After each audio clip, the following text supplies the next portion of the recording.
Buenos días, ¿cómo están? Mi nombre es Jenny Vivian Enríquez Chávez, soy estudiante de la especialización en atención integral a la primera infancia de la Facultad de Ciencias de la Educación Sociales y Humanas de la Fundación Universitaria Católica del Norte en convenio con la Universidad María Cano.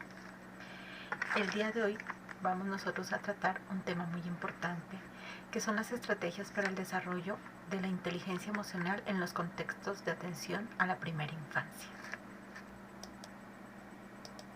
Lo primero que debemos hacer es preguntarnos qué es la inteligencia emocional. Pues esta abarca tres grandes situaciones. La primera es la capacidad que tenemos nosotros para reconocer nuestros propios sentimientos y los sentimientos de las otras personas, para motivarnos y para manejar de la mejor manera las emociones que nosotros tenemos en nosotros mismos y ante los demás. Como segundo, también es la capacidad de responder de manera adecuada utilizando los mejores recursos a los diferentes problemas o situaciones que se nos presentan en nuestra vida. Y como tercero, la inteligencia emocional es la capacidad de motivarnos a nosotros mismos, de poder perseverar ante cualquier situación que se presente, ante cualquier frustración y de poder controlar nuestros propios impulsos. Con ello, tenemos tres características fundamentales que nos van a ayudar a entender mejor lo que es la inteligencia emocional. Primero es esa capacidad de escucha y de comunicarnos verbalmente. Cuando nosotros podemos realizar esto de una manera tranquila, que no nos afecte a nosotros mismos ni a los demás, podemos decir que tenemos una buena inteligencia emocional.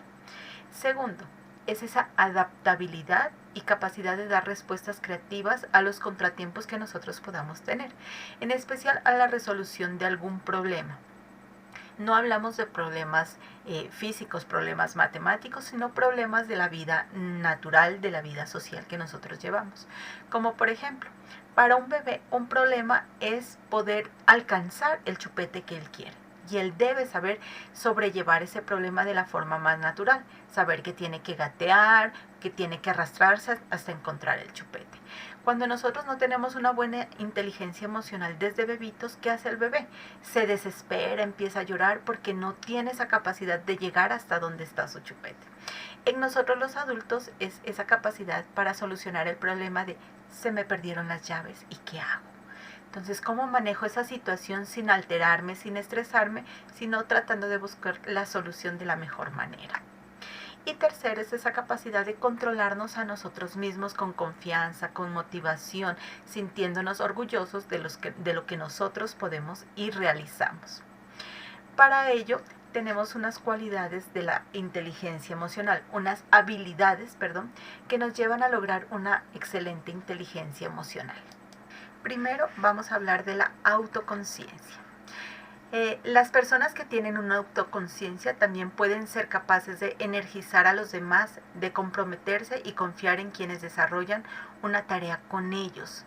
Ellos son capaces de sentirse y de entenderse ellos mismos, de saber que pueden hacer las cosas, que tienen la capacidad de hacerlo.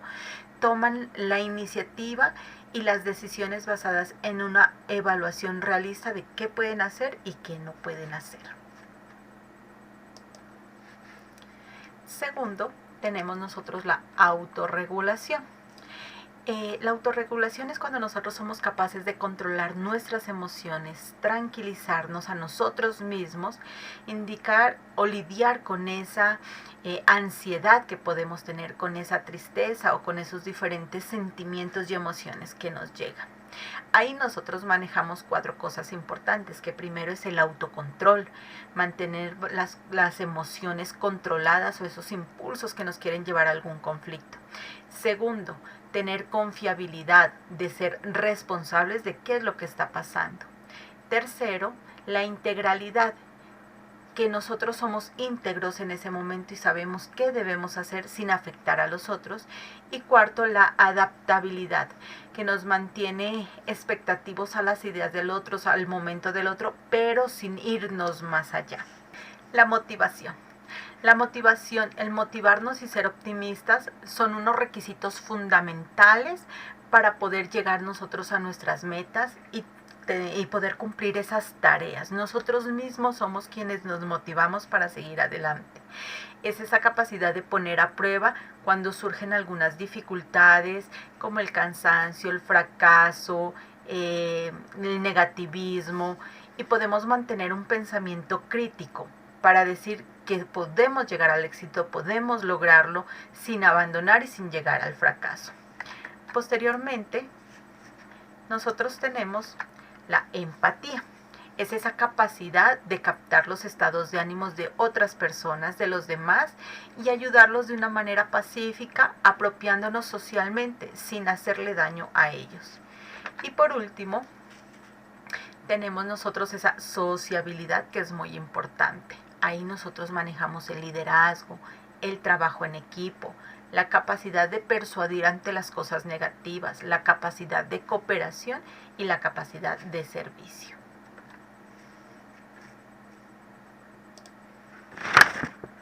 Ahora bien, tenemos también algo fundamental, que es el papel de la familia. El papel de la familia como primer agente socializador en este proceso de poder cumplir con una inteligencia emocional adecuada en nuestros niños y niñas. Tenemos en cuenta que nosotros los adultos somos los modelos para que los niños aprendan algunas conductas. En especial esos modelos son las personas más cercanas, llámense padres o cuidadores principales de los niños y niñas. Para conseguir que el niño pueda desarrollar una inteligencia emocional o una competencia emocional adecuada, es necesario que los padres cuenten con la suficiente información de qué es la inteligencia emocional, cómo se maneja y cómo los niños aprenden de nosotros los adultos. Por ello, nosotros vamos a hablar de algo muy importante, que es que cada cultura tiene unas formas de expresión, de comprensión y de regular las emociones que les puede permitir a los niños poderlas manejar. Y estas son propias ya sea de cada familia, de cada cultura, de cada región. Con ello no es lo mismo identificar cómo se maneja esa inteligencia emocional en países asiáticos o aquí en América Latina. Por eso, estas normas en los niños son aprendidos durante todo el transcurso de nuestra vida, y no solo de los niños, sino también de los adultos, pero nosotros como agentes socializadores influimos de una manera más directa en los niños y niñas. Es ahí donde cabe la importancia que tiene entender cómo manejamos estas conductas y lo contraproducente que es influir ante una emoción de una manera crítica, regañando, gritando, evadiendo. El papel de la familia es fundamental, en especial del adulto cuidador, porque no es lo mismo el papel de un padre ausente que no está con el niño todos los días, al papel de la abuelita, que es la que lo cuida, que está con él todo el día, podemos decir las 24 horas o las 8 horas que el niño permanece despierto, o el papel que tiene la maestra en su unidad de servicio, en su CDI, en su jardín, en su colegio. Por ello, las influencias de la familia en el desarrollo de la inteligencia emocional son importantes, y hay dos tipos de influencia, las directas y las indirectas. Hablemos de las directas, que son los intentos para influir o facilitar esas conductas emocionales en los niños a través de un rol instructivo, a través de una interpretación de esas manifestaciones emocionales, apoyándolo, regulándoselas de una manera indirecta con el niño. Pero son esas influencias no explícitas o intencionadas que ayudamos a modificar esa conducta. Esas influencias de tipo indirecta, que son influencias no intencionadas, que ayudan a manejar esa conducta de los niños, ya sea positiva o negativa, pero que aprenden de los modelos. Que si yo decirle cómo actuar, el niño mira cómo actúa el hermano, cómo actúa la mamá ante una situación, y el niño va a empezar a actuar de esa manera. Con ello, los modelos familiares y el desarrollo de la inteligencia emocional son tres. Aquellos padres que perciben esas emociones negativas de sus hijos con buenas oportunidades para enseñarles habilidades de afrontamiento, para mejorar su comprensión emocional. Estos padres generalmente son pacientes, se empatizan con el niño y les permiten entender estas emociones de una mejor manera. Existen también factores que inciden en la agresividad infantil y juvenil, pero el que apunta al origen familiar es el que tiene mayor importancia. Cuando el adulto no concibe, trata con disciplina incoherente, es inconsciente, es dura esa disciplina y no le ayuda a controlar estas emociones. Los niños pueden presentar alteraciones en su desarrollo emocional, en especial con baja autoestima, con falta de preocupación por los sentimientos de los demás, con percepciones e interpretaciones distorsionadas sobre las personas que lo rodean, sobre esos sentimientos de los otros. También existen los niños que presentan poca tolerancia a la frustración, a la irritabilidad y a la impulsividad. Son niños que han sido socializados o manejados a través de críticas, de regaños, de sanciones, que no han recibido elogios frente a algunas conductas, no han recibido ayuda o refuerzos positivos a estas conductas. Para ello, es importante conocer cuáles son esos estilos educativos del desarrollo de la inteligencia emocional. Cuando hablamos de esos estilos educativos, hablamos no solo de la docente, sino cómo va a manejar la familia esta inteligencia emocional en el hogar. Tenemos un estilo democrático, es aquel en que se combina la exigencia, pero también el cumplimiento a través de la maduración del niño. Cuando nosotros nos damos a hablar, les explicamos, tratamos con afecto, escuchamos opiniones, fomentamos la toma de decisiones, los niños tienen un buen desarrollo de la habilidad emocional y social. En especial se miran esos resultados en el aprendizaje escolar. El segundo estilo es autoritario. Es el que exige cumplimiento de las normas y generalmente recurre al castigo, al regaño, a la fuerza por incumplirlas. No sabemos escuchar, razonar o favorecer esas oportunidades para que el niño sea independiente, para que el niño aprenda. Estos niños por lo general suelen ser ansiosos, introvertidos e infelices y no pueden reaccionar de forma hostil frente a cualquier situación que se le presenta. Si bien es cierto, en la escuela pueden desarrollar de una manera más tranquila, pueden en un futuro abandonar más fácilmente sus tareas, abandonar la escuela, tener poco interés en la parte educativa. Tenemos un tercero que es el estilo permisivo. Suele mostrarse receptivo y cariñoso con el niño, pero no impone ninguna regla. Dejamos que los niños hagan lo que él quiera, que él tome las decisiones por sí mismo. A consecuencia, estos niños van a ser niños inmaduros o personas inmaduros con dificultades de controlar impulsos, tienden a desobedecer cuando se les exige y entran en conflicto sus deseos con la perseverancia de querer lograr las cosas, en especial las actividades en el hogar o en la escuela. Y por último tenemos el estilo no implicado. Este estilo no establece ningún tipo de norma ni es receptivo al niño y solo atiende los cuidados de manutención, la comida, la vestida, la dormida. Los casos extremos de este estilo provocan graves déficits de apego en el desarrollo emocional del niño, así como el desarrollo cognitivo.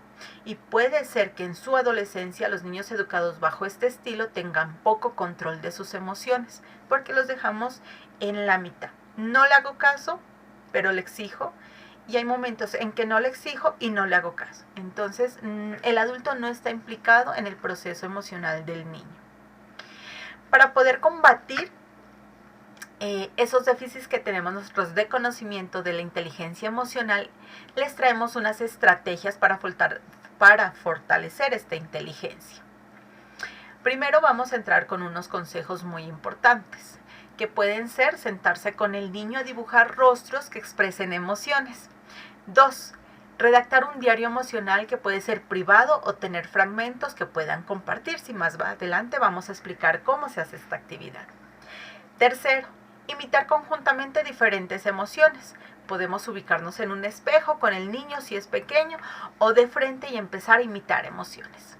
Cuarto, identificar las emociones entre ambos, como si tratase de un juego en equipo. Yo hago una emoción, una cara y tú detectas qué emoción es. Y quinto, leer conjuntamente cuentos que ayuden a la conciencia emocional. Excelente tarea para trabajar en el hogar. Actividades que ayudan a la gestión de las emociones. Vamos a presentar 3 tipos de actividades que son importantes. La música. Tanto escucharla como tocar un instrumento, bailar o practicar el canto ayuda a trabajar esas emociones. El juego en el tiempo libre. Es aconsejable, papá, que ese tiempo sea compartido con los padres, que los niños no estén solos, en la medida de que se les facilite y la cantidad de tiempo que ustedes tengan. Ayuda a comunicarse, a tolerarse las pequeñas frustraciones, a mejorar el sentido del humor y sobre todo a compartir un tiempo de calidad. Y tercero, potenciar el desarrollo, el contacto físico. Las caricias, las palabras afectuosas tienen beneficios psicológicos positivos en nuestros niños y niñas. Con ello vamos a generar 4 actividades importantes. Primero, crear un diccionario de emociones. ¿Esta en qué consiste? En recortar o detener imágenes que la pueden hacer junto con los niños identificando varias emociones. Imágenes, fotos, recortes de revista, impresiones, lo pueden hacer juntos porque la idea es que trabajen juntos y pegar estas fotos y estas imágenes en una libreta o en un libro, cada emoción en una hojita y escribir el nombre grande para que el niño lo vea. Y con ello vamos a ir trabajando nuestro diccionario de emociones, no todo a la vez, sino poco a poco, para que el niño reconozca cuál es la emoción, cuál es su expresión facial y qué pasa cuando sucede esa emoción. Segunda actividad, teatrillo de las emociones. Vamos a crear un pequeño teatro con los niños a través de la elaboración de 2 cubos. En el primer cubo podemos colocar algunos personajes y en el segundo cubo tenemos las emociones.